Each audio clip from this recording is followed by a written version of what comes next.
Now, once you've signed up to Binance, the most important thing of all, before you even start doing anything, is to confirm your personal verification and information. So you will be requested to go in identification. It will bring you to this page.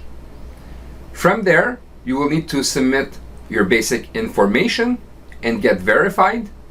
And then you will be prompted to provide government identification and facial verification. Once you've completed those steps, you can move on to the next part of the training.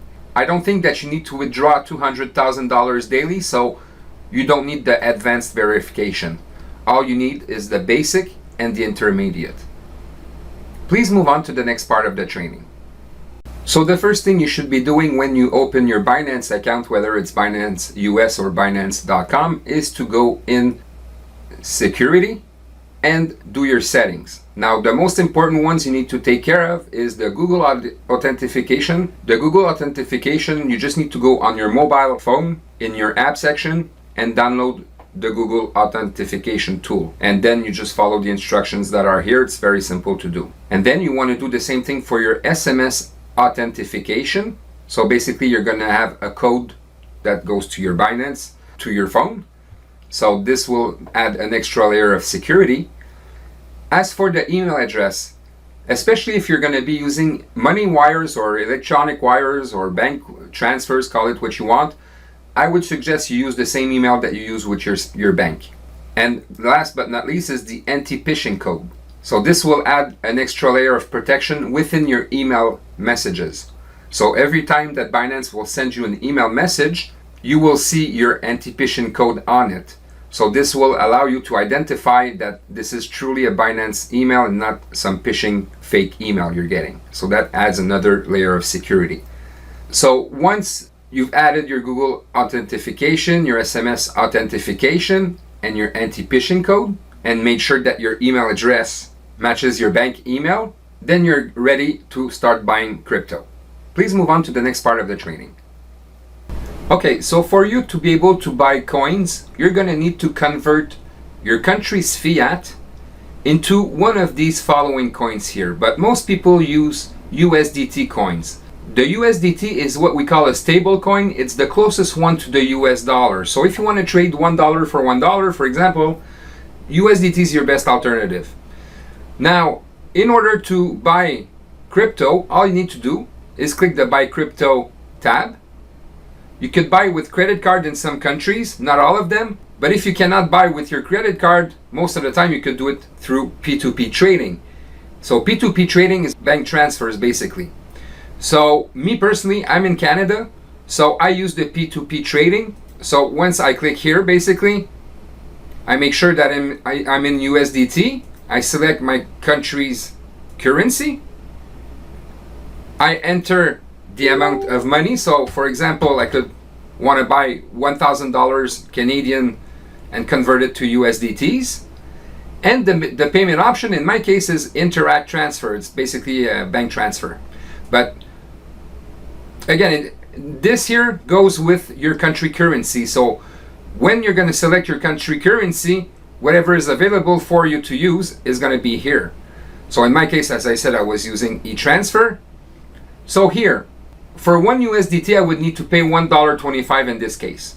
Now, just so you understand here, if I buy for $1,000 and the seller has over $1,000 available, then you're good to go. You can select that seller. But you'll notice here that the balance is lower. It's 404 USDTs is about $500 Canadian. So you wouldn't be able to buy USDTs from this guy in this case because he sold a lot of his inventory already. Okay, so you need to find somebody that has more than what you want to buy, obviously. So the second thing you want to check is the completion percentage. See, this guy doesn't complete his transaction most of the time, so that means that you're just wasting time. So you want to look for people that have above 90%.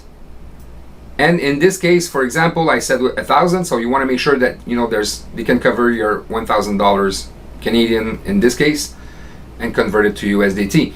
So here, this guy made 120 orders and 100% completion. So he would be somebody that is trustworthy. So in this case, I would select this guy and go and buy my USDTs. It's as simple as that. Then you just need to follow the instructions that are here, depending on what selection of payment you want to work with. So buying crypto is as simple as that. Now, what makes it safe is that Binance is always going to be the intermediary between you and the person who sells you the USDTs. So this makes your transaction with them safe. You will never get scammed or lose money if you follow the proper instructions and do what I just showed you. Now again, the payment method could be different from one country to the other. The banks are different from one country to the other. But what you need to understand here is that every time you want to buy crypto, you make sure you first select your currency, then your method of payment, and obviously how much you want to buy in your own currency. And from there, you just need to follow the instructions. So it's as simple as that to buy crypto.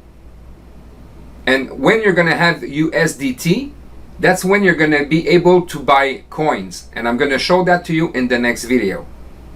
Please move on to the next part of the training. Now I just wanted to show you how easy it is to buy coins when you have USDTs. So all you need to do is go in Markets, then click Fiat Markets, select USDT, and from there you have your coins that you could buy. There's a ton of them. I think there's more than 400 of them that you could buy. Okay, so later during this training, I'm going to show you how to spot good opportunities. But for now, I just want to show you how easy it is to purchase some coins. So let's say, for example, I want to buy Bitcoin. I just need to click on this. It's going to open the price chart. And here, I can buy. Now, you can buy with a limit, or you could buy at market price. Me personally, I always buy at market price. So let's say I would want to buy some Bitcoin right now. I just need to enter the amount of USDT I want to buy and then click buy Bitcoin. And it's as simple as that. That's how you purchase coins once you have your USDTs. Please move on to the next part of the training. Although Binance is quite safe to store your coins, it's always preferable to remove your coins from the Binance exchange site and put them on a hardware ledger. So the one that I use is Ledger Nano X because this is not hosted on any website. It's basically a key that holds your information. So like that, nobody can hack you, right? So the one that I use is Nano X, but I also use Trezor. Now Trezor is a little bit more expensive. So if you want something reliable and that doesn't cost too much, I suggest you go with the Nano X Ledger. If you have the budget to buy Trezor, then buy the Trezor one. But what's important here is that you store your coins on a hardware ledger or hardware wallet, call it what you want. Like that, you're sure that nobody's going to be able to steal your coins from you. And I'm going to make you an example. Let's say you buy, I don't know, Ethereum for $2,000 or $4,000 whenever you buy it. And from that point, it skyrockets to $40,000. So your one coin would be worth $40,000. Now, it would be really a shame that you get that coin stolen for XYZ reason, right? So to play it safe, you always want to store your most valuable coins on a hardware ledger. Like that, nobody can steal them from you. Obviously, this is not something that's necessary. You could always leave your coins in Binance, but there's always a risk that Binance gets hacked one day, and it would be really a shame that you lose your coin over this. And especially, if ever there were to be a hack, it's going to be when coins are going to be at their highest, right? So to play it safe, I really recommend that you use a hardware ledger like Nano X or like Trezor. Please move on to the next part of the training.